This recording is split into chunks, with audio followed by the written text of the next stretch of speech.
विनय का जन्म तब होगा जिस समय आदर में कोई शर्त ना हो। विनय का जन्म फूट फूट के आएगा। विनय बरसेगा वर्षा की तरह जिस समय आदर अस्तित्व का हो। विनय एक आंतरिक गुण है, बाहर से उसका कोई संबंध ही नहीं है। अनकंडीशनल स्थिति है वो। वह सिर्फ इतना ही कहता है कि तुम हो, यही पर्याप्त है। मैं तुम्हें आदर दूंगा। तुम्हारे अंदर आदर का गुण नहीं है, ये अहंकार है। विनय सिर्फ आपके होने में ही आदर देता है, और ये जो पूरा अस्तित्व है ये भी तुम्हारे साथ कोई चुनाव नहीं करता। विवाह और उस तरफ तलाक, ये संसार के ऑपोजिट्स है। उसके तीसरे छोर पे बैठा है प्रेम, विनय।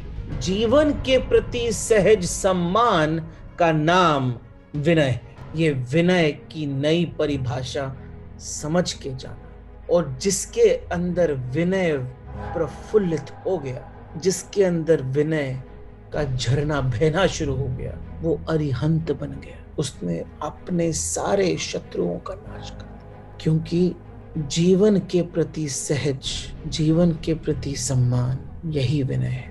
विनय की जो स्थिति है वे तभी प्रायश्चित के साथ साथ ही सध सकती है, और अगर ये स्थिति सध जाए तो जीवन कई गुणों से, कई आनंदों से, कई प्रेम से, इतने तरीके से सज जाता है कि आपको आनंदित रहने के लिए बाहर की परिस्थितियों की जरूरत ही नहीं पड़ती। विनय जीवन के सम्मान और जीवन की स्वीकृति, इसकी एक छोटी सी परिभाषा है।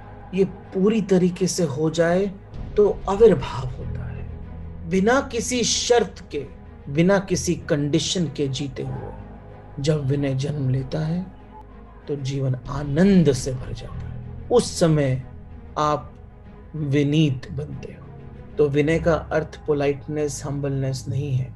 विनय का अर्थ है इस अस्तित्व को पूर्ण रूप से सम्मान देना, किसी से भी कोई भी शर्त ना रखना, जो जैसा है उसे उस तरीके से पूर्ण रूप से एक्सेप्ट करना। तो विनय की स्थिति पूर्ण एक्सेप्टेंस की स्थिति है। ये कृष्णत्व की स्थिति है, ये शिवत्व की स्थिति है, ये बुद्धत्व की स्थिति है, ये मोक्ष की स्थिति है, ये एकम की स्थिति है। ये आपका स्वभाव है, आप इससे दूर नहीं है, बस छुपा दिया है। बादल हटाओ, आकाश देखो।